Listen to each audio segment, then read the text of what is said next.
Em nome do Pai que me criou, em nome do Filho que me resgatou e em nome do Espírito Santo que me santificou, divina vontade, reina na minha vontade. A minha mãe, eu te amo e tu me amas. Dai-me um gole da vontade divina, minha alma, me abençoa, Mãe, para que todas as minhas ações sejam feitas diante de vossos olhos maternais, em nome do Pai, do Filho e do Espírito Santo. Amém.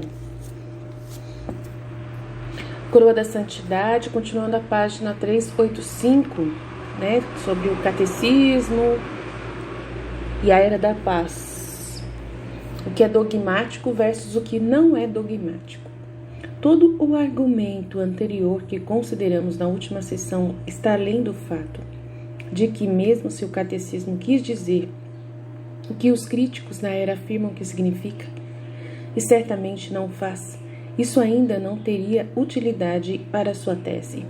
Como você verá na próxima sessão, as encíclicas papais, que são mais autoritárias que o catecismo, deixaram bem claro que a própria paz que Cristo veio trazer de fato virá sobre a terra em uma era ainda por vir.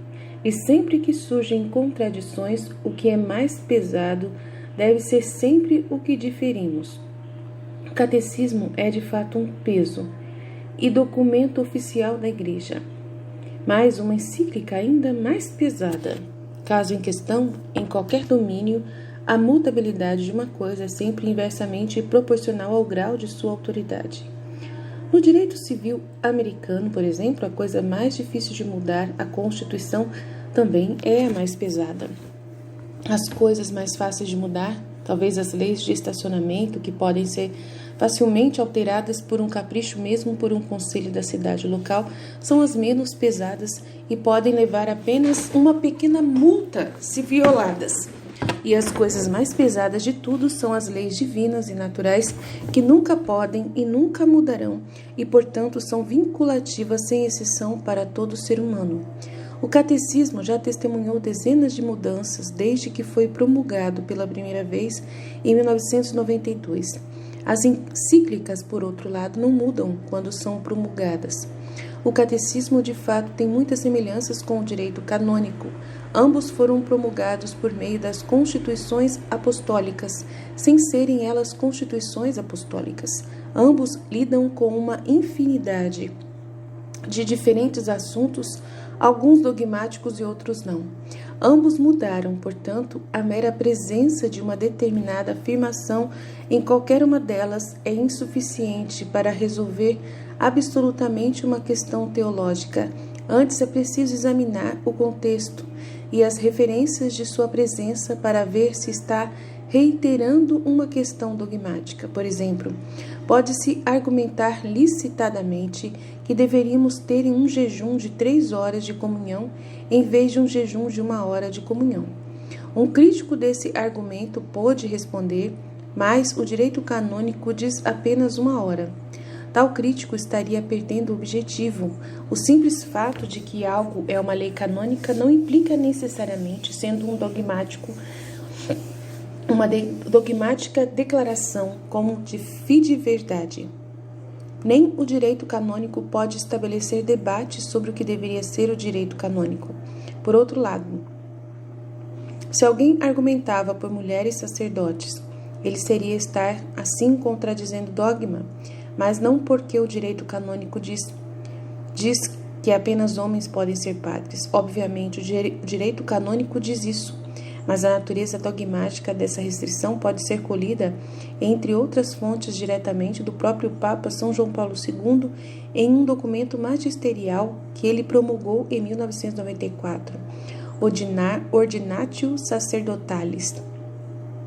Portanto, para que todas as dúvidas sejam removidas em relação a uma questão de grande importância, uma questão que pertence à própria Constituição Divina da Igreja, em virtude do ministério de confirmar os irmãos, conforme Lucas 22:32, declaro que a Igreja não tem autoridade alguma para conferir a ordenação sacerdotal às mulheres e que esse julgamento deve ser mantido definitivamente por todos os fiéis da Igreja. Como você pode ver, a Igreja é boa em deixar claro quando algo deve ser mantido por todos os fiéis. Estou ciente de que alguns teólogos afirmam que isso mesmo não é dogmático. Discordo deles. Se a redação mais poderosa que diretamente do próprio Papa em um documento magisterial não se vincula, então nada mais o faz. Agora, se de volta à seção Catecismo em questão, em todo o artigo que contém este trecho no Catecismo 668, 682, até o 682, com exceção de um ponto específico que discutiremos em alguns parágrafos, há pouco ou nada de dogmático sendo retransmitido. De fato, a Igreja, em sua sabedoria, quase nunca declara que uma interpretação particular dos versículos das Escrituras deve ser definitivamente mantido por todos os fiéis, com exclusão de todas as outras interpretações. Consequentemente, quase toda essa seção do catecismo é apresentado para os fiéis, mas não imposto sobre eles. Eu continuo reiterando, no entanto, que apesar de todas essas qualificações que estamos considerando, nada no catecismo, incluindo essa seção, contradiz a era como sustentada pelos seguidores de Luísa. Portanto, nosso compromisso atual é de alguma maneira supérfluo. Agora eu sei que os críticos estão prontos para atacar. Ignorando esse lembrete entre parênteses que acabei de apresentar e me acusando de contradizer hereticamente o catecismo e alegando que a Igreja não tem autoridade para resolver questões de interpretação das Escrituras, mas nada poderia estar mais longe da verdade. É claro que a Igreja tem autoridade e é a única para resolver questões de interpretação das Escrituras, e essa autoridade deve ser obedecida por todos os católicos. Mas essa autoridade raramente é exercida. Esta não é minha opinião, é o ensino magisterial oficial do venerável Papa Pio XII, citado em outras partes deste livro. Além disso, deve abominar esse zelo intemperado que imagina que tudo o que é novo deve, por essa mesma razão, ser contestado ou suspeito. Na imensa matéria contida nos livros sagrados, legislativo, histórico, sapiencial e profético, existem poucos textos cujo sentido foi definitivo pela autoridade da Igreja. Restam, portanto, muitas coisas e da maior importância na discussão e exposição sobre as quais a habilidade e o gênio dos comentaristas católicos podem e devem ser exercidos livremente, de modo que cada um possa contribuir com sua parte para a vantagem de todos, para a continuação, progresso da doutrina sagrada e para a defesa e honra da Igreja. Queridos críticos da Era da Paz, é Magisterium, especificamente do parágrafo 47 da encíclica Divino Affiante Spiritu, uma onça de honestidade revelaria aos críticos que eles estão fazendo exatamente o que Pio XII está exigindo aqui, que nós todos abominamos. Mas voltando novamente à seção do catecismo em questão, fica claro que é discutido não está entre os poucos textos cujo sentido foi definido pela autoridade da Igreja, porque o próprio catecismo aqui não tenta apresentar uma definição definitiva. Os catecismos, de fato, nunca definem definitivamente nada por si mesmos. Eles apenas compilam tais declarações que já existem, nem referencia qualquer outro magistério que, por sua vez, tenta fazer isso. De todo esse período de sessões que trata do fim dos tempos, há 40 notas de rodapé, mas dentro delas não encontradas apenas 3 referências extrabíblicas. Lumen Gentium, a única coisa relevante mencionada disso, ensina que a perfeição total da Igreja está apenas no céu, que novamente os seguidores de Luísa e os crentes da era não negam. E a condenação do Pio XI ao comunismo em Divini Redemptoris. E é fácil ver, ao ler esta encíclica, que ela nem sequer está remotamente relacionada ao milenarismo. Esse é o mesmo Papa que, em sua encíclica Quas Primas, profetizou descaradamente a Era da Paz, e Desinger, uma compilação popular dos ensinamentos católicos na seção 3839. Essa seção de Desinger contém apenas a resposta de 1944 do Santo Ofício a um inquérito já mencionado, dizendo que, mitigado o milenarismo, não pode ser ensinado com segurança. Este mesmo decreto define explicitamente milenarismo mitigado como o ensino de que Cristo virá visivelmente para governar este mundo. E, novamente, como mencionado, tudo isso consegue provar é que mesmo pelo milenarismo mitigado, o que quer dizer mitigado? Diminuído, né? Assim, sabe? Diminuído, né? Ou modificado, não, assim, falado menos, sabe? Não tá tão assim declarado que Jesus vai vir. É um milenarismo diminuído no sentido dele, assim. Isso quer dizer mitigado, né? A igreja está se referindo a algo que nenhum seguidor de Luísa da revelação privada católica em geral acredita. Condena apenas o ensino de um reino físico vindouro de Cristo na terra. Em verdade, na verdade, seguindo as notas de rodapé, o próprio catecismo apresenta, como é esperado, de um teólogo, mas aparentemente nunca assumido pelos críticos da era, demonstra sem dúvida que é categoricamente impossível empregar seus ensinamentos para denunciar a era da paz. Então, é muito complexo tudo isso aqui que eu estou lendo, é muito confuso, até eu mesmo não estou entendendo nada direito do que ele está falando. Mas assim, o que eu estou entendendo aqui é que no catecismo não tem nada que possa atrapalhar o progresso da gente acreditar no reino da divina vontade, na era da paz. É isso que eu estou entendendo, tá? Agora, a quantidade relativa de referências bíblicas versus referências magistrais, embora de maneira alguma seja problemática ou mereça uma sobrancelha levantada, ainda assim nos diz que, além da necessidade de rejeitar um reino literal de 1000 anos de Cristo em carne visível na terra, não há nada dogmático sendo reiterado nessa sessão inteira. Contraste a natureza desta sessão, como por exemplo a da sessão sobre dogmas marianos, por exemplo, a Imaculada Conceição de Maria e a Virgindade Perpétua, que contém uma infinidade de ensinamentos extrabíblicos, conselhos, magistério, padres da igreja, etc.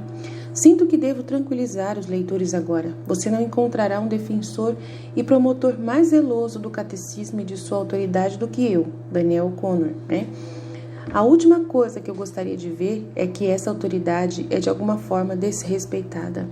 Mas a verdade é sempre suprema, e o que consideramos sobre a natureza do catecismo e sua autoridade é simples e indiscutível verdade.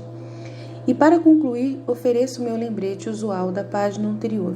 Nenhum dos parágrafos após a tabela, várias páginas acima, são necessários, como o catecismo não faz condenar a era como Jesus a revela a Luísa.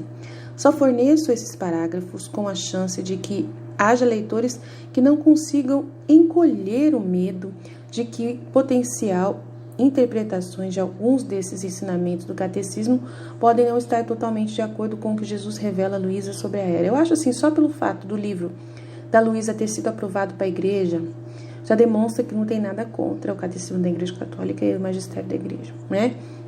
Então, assim, mas é que tem gente que questiona tudo, né? Quer saber de verdade detalhes, então ele está falando aqui um monte de coisa, né? Pois, embora esse leitor esteja incorreto, digo-lhe, no entanto, não tenha medo. Ortodoxia primeiro e sempre, mas essas interpretações que permanecem em sua mente não são vinculativas e, portanto, devem ser consideradas em relação à evidência esmagadora no magistério, revelação privada, padres da igreja e até nas próprias escrituras, em apoio a uma gloriosa era. Agostinho e o amilenismo. Não é golpe para a era, sob qualquer cenário. Não há como negar que o amilenialismo de Agostinho, a visão de que os 1000 anos do Apocalipse 20 se refere simplesmente à era de cristianismo, há muito tempo é o mais popular na escatologia católica. Monsenhor Ralph Kellner, em um parágrafo que ele escreveu para sua nova enciclopédia católica, declara sua essência de maneira sucinta e precisa. O milênio deve ser entendido em um sentido simbólico. A primeira ressurreição simboliza batismo, pelo qual alguém participa da ressurreição de Cristo.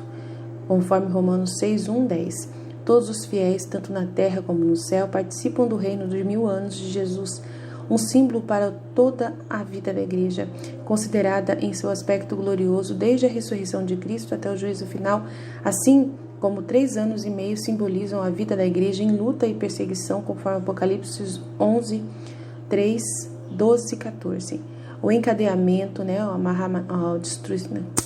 a prisão, encadeamento é a prisão de Satanás durante esse mesmo período, significa que a influência de Satanás foi notavelmente reduzida, não completamente removida. A diminuição da influência de Satanás é o resultado da eficácia da redenção de Cristo. Depois de uma luta final, perto do fim dos tempos, Satanás será definitivamente conquistado por Cristo, e depois segue o juízo final, e aqueles que não foram fiéis a Jesus experimentarão a segunda morte, o símbolo do castigo eterno do inferno. Os fiéis com corpos ressuscitados entrarão na bem-aventurança do céu. Entendo que alguns leitores ainda possam hesitar em fazer qualquer coisa a não ser prosseguir com a visão mais popular de Santo Agostinho, temendo que essa falha possa acarretar alguma forma de desrespeito, ainda que menor, à minúscula tradição. Mas a era revelada a Luísa não precisa necessariamente ter nada a ver com crenças milenares de qualquer forma. Como vimos, a era gloriosa da paz que está por vir não depende de nenhuma interpretação dada das visões escatológicas dos padres ou do livro do Apocalipse. Sua vinda é uma garantia graças ao consenso de pessoas privadas de confiança, revelação e papal. Magistério. Portanto, quem quiser permanecer no amilenismo agostiniano, ainda por acreditar sem reservas na vinda do reino e na garantia da chegada da era, como Jesus prometeu a Luísa, pois essa pessoa pode simplesmente contar a era como uma das multidões de realidades extremamente importantes que Deus escolheu não revelar explicitamente no Novo Testamento. Em vez disso, reservou essa tarefa para a revelação particular ou outras formas de desenvolvimento mais tarde na história da Igreja, como ele assim escolheu, por exemplo, em relação à Assunção de Maria. Se a Igreja proclamasse dogmaticamente a validade total do amilenismo de Agostinho como a única interpretação permitida da parte relevante do Apocalipse 20, embora possamos ter certeza de que isso nunca acontecerá, essa proclamação ainda não teria efeito sobre a ortodoxia da Era da Paz. Pode-se pesquisar todas as cartas dos escritos de Agostinho e todos os seus tratados já escritos na católica tradição que expõem o entendimento amilenista do Apocalipse. E ele nunca encontrará nada com o efeito de o restante da história certamente garantindo o caminho linear entre o fim dos tempos. Nunca haverá uma era gloriosa de paz e, em geral, a Igreja e o mundo sempre terão que estar cheios de pecado, erro, feiura e maldade em geral, mais ou menos da mesma maneira que é agora. Isso é, de fato, que aqueles que totalmente usam o amilenismo como se fosse uma arma contra a era da paz, como dizem. De fato, a falsa noção de que o amilenialismo, mesmo que fosse a única interpretação permitida ou apenas correta, refuta a Era da Paz, apenas mais uma triste vítima da praga de insistir em ver contradições onde não existem. Portanto, podemos ver que os críticos da Era da Paz, que se dedicam a atacar os ensinamentos espirituais do milênio de muitos outros padres da Igreja, na esperança de que esse ataque traga um golpe fatal para a Era da Paz, estão gravemente enganando seus leitores. Suas travessuras e teimosia lembra-os de certos oponentes seculares do cristianismo que se dedicam a atacar a validade do sudário de Turim, além do fato de que o sudário de Turim é provavelmente válido. Esses agressores se esquecem de considerar que, mesmo em seu melhor cenário, em que refutaram total e definitivamente as evidências em apoio à sua validade e provaram ser uma fraude, nada disso teria o menor efeito sobre a certeza da vida, morte e ressurreição de Cristo. Para o sudário de Turim, é um bom lembrete dessa certeza, um incentivo útil à fé para aqueles cuja fé poderia ser fraca, de maneira alguma uma peça de evidência necessária para a fé. E assim é com os ensinamentos dos padres do milênio. É um lembrete útil da realidade da era, mas não é necessário.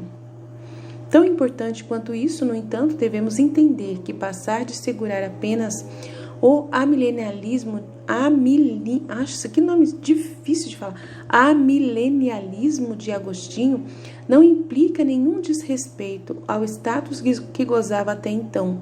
Na verdade, pode-se chegar ao ponto de apostar que é bom e providencial que seu amilenialismo tenha sido a opinião escatológica mais popular entre os teólogos. Certamente dá muita verdade e edificação importantes, e é uma interpretação válida, mesmo que parcial, das Escrituras. É uma meditação boa, santa e verdadeira sobre o livro de Apocalipse. Não devemos repudiá-lo. A primeira ressurreição se refere em parte ao batismo e à ligação, né, a ligação de Satanás. Ligação que está dizendo a presa, de ter prendido Satanás, ponto. E o reinado de 1000 anos se refere em parte à era da igreja, que até agora já apreciamos. Tá falando que não vai ter esse amilenismo, esse reinado de 1000 anos que já está acontecendo. Por outro lado, não devemos fingir que essa interpretação exclui todas as outras e torna todas as outras heréticas, inclusive da Ana Luísa, né? A vinda do reino de Deus. A orquestração divina nessa interpretação prevalecente em grande parte da história da igreja é, sem dúvida, devido apenas a esse momento na história ser oportuno em que outra interpretação mais completa se tornou essencial. Pois é só agora que o vindouro reino de Cristo em graça na terra é suficientemente iminente que os católicos agora devam saber de sua vinda para orar por ela. É que o Agostinho não tinha esse conhecimento, Jesus não tinha dado, Jesus avisou para Luísa que ele nunca tinha dado esse conhecimento sobre o reino da divina vontade antes, então não tem obrigação nenhuma do Agostinho ter tido esse conhecimento, não tem obrigação nenhuma, então não tem nada de errado, né? A gente deixar isso como algo que ele naquela época serviu para poder dar esperança para as pessoas de alguma forma, não sei, né? Pode ser, né, de que a gente está vivendo um momento de graça e tal. Pois é só agora que o vindouro reino de Cristo em graça na terra é suficientemente iminente que os católicos devam saber que de sua vinda e possam orar por ela por causa do reino da divina vontade, por causa do livro da Luísa, né? Por causa dos escritos dela, né? Finalmente, devemos considerar que mesmo que os críticos da Era da Paz tenham se esforçado bastante para mostrar o quão comum era o amilenismo de Agostinho, que essa era a visão predominante na maior parte da história da igreja, no entanto, o amilenismo nunca foi ensinado com autoridade pelo magisterium. Então, não é porque Agostinho falou disso que a igreja assumiu isso como realidade, tá vendo? Muito menos jamais chegou em qualquer lugar perto a ser dogmático, exceto pelo fato de que não podemos acreditar em um reino literal e físico de Cristo em carne na terra. E até os críticos, ao que parece, geralmente reconhecem em seus momentos de honestidade, pelo menos, sua natureza não dogmática. Não vemos a mão da providência de Deus nisso?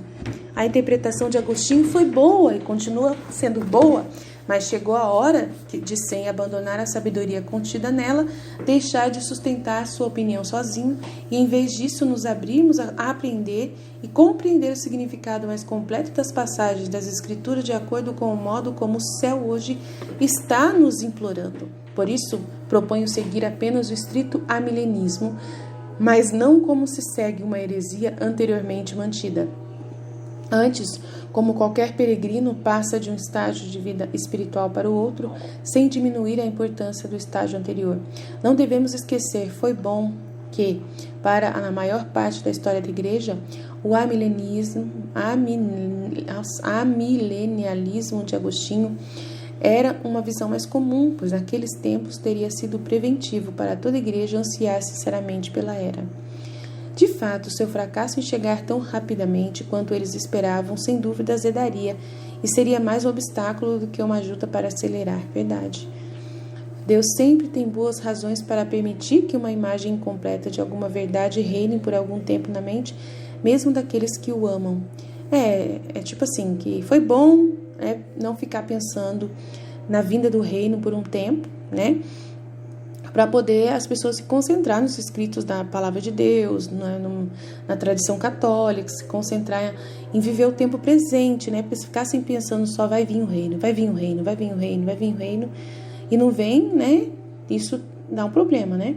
Então serviu para alguma coisa, né? Saber que não ia ter um reinado de Cristo tão rápido, né? E realmente, 2000 anos que se passaram foi para poder divulgar a palavra de Deus, né? Para poder divulgar a verdade de Cristo e as pessoas se batizarem, aceitarem o batismo. Então era essa a intenção de Agostinho, né? Todo mundo vai, a primeira ressurreição é se batizar. Então vamos divulgar o batismo para o mundo inteiro, para todo mundo receber o batismo, né? E aceitar Cristo, esse é o caminho, ponto. final, aceitar Jesus, isso que importa, né? Depois a gente vê mais pra frente o que vai acontecer, vendo os sinais dos tempos, observando o que vai acontecer. Então, para esse tempo foi bom ter acreditado dessa forma, né? Agora, tem uma humilde recomendação para aqueles que concordam que é hora de hoje reconhecer que devemos agora, né, reconhecer a percepção da maioria dos padres que ensinaram que uma era gloriosa chegaria no milênio final. Claro, Nossa Senhora está pedindo, né, para a gente acreditar nisso. Não devemos dizer que o amilenialismo de Agostinho está errado, ou qualquer coisa nesse sentido, pois tal afirmação seria enganosa e apenas parcialmente válida e causaria discórdia desnecessária. Em vez disso, seria mais preciso dizer algo sobre o efeito de que é hora de nos abrirmos a uma compreensão mais nova e completa da escatologia, em vez de nos restringirmos a acreditar apenas no conteúdo desse amilenismo de Agostinho e nada mais. E eu proponho mais 2 razões para seguir em frente, né?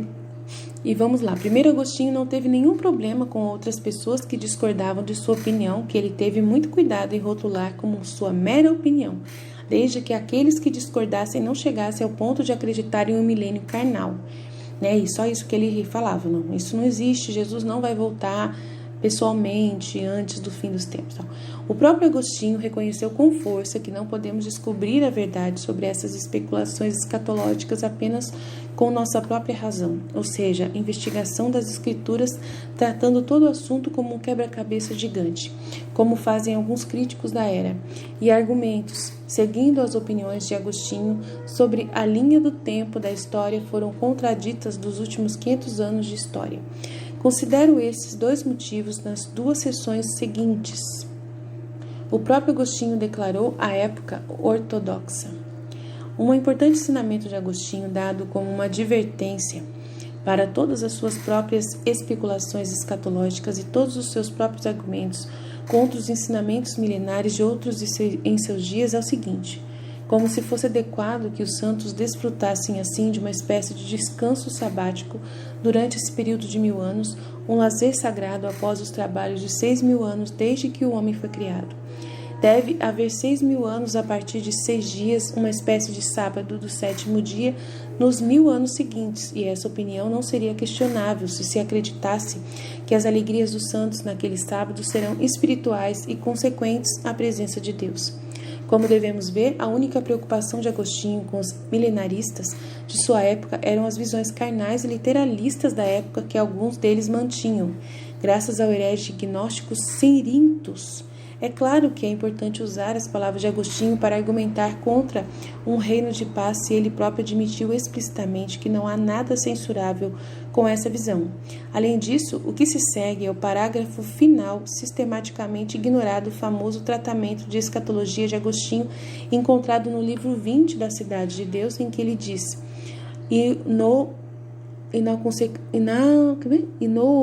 Jesus, em conexão com esse julgamento, os seguintes eventos acontecerão, como aprendemos. Nossa, gente, que palavra difícil. Elias virá. Os judeus crerão. O anticristo deve perseguir. Cristo julgará os mortos. Ressuscitarão os bons e os ímpios serão separados. O mundo será queimado e renovado. Todas essas coisas acreditamos acontecerão.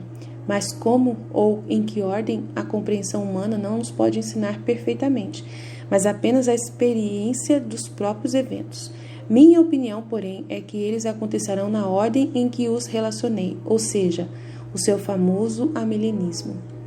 Esta citação demonstra ainda que Agostinho não tinha intenção de condenar como herético a noção de um reino de paz na terra antes do fim dos tempos, pois Agostinho não era de fingir timidamente que as verdades ortodoxas que ele defendia contra as heresias eram apenas suas opiniões. Pelo contrário, se Agostinho diz que um determinado ensinamento é sua opinião, é porque de fato esse ensino é apenas sua opinião.